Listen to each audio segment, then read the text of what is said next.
आप जानते हैं कि कुछ कारणों के लिए हमने जो है अपने इजराइल के साथ जो भी रिश्ते जो हम आगे बढ़ा सकते थे हमने नहीं बढ़ाए, हमने अपने आप को रोक लिया था। तो पहले बार इतिहास में भारत का प्रधानमंत्री जो इजराइल गए वो नरेंद्र मोदी थे।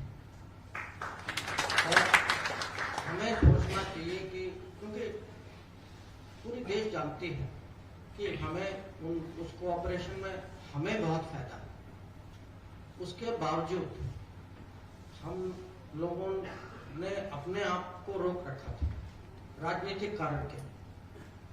तो अभी एक बार आप वोट बैंक पॉलिटिक्स से आप निकल आए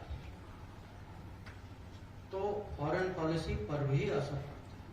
और ये इजराइल ये उदाहरण कि ये नेशनल इंटरेस्ट में था और हमने नेशनल इंटरेस्ट को डाउन किया, वोट बैंक पॉलिटिक्स को अप किया, और वो जमाना क्या है।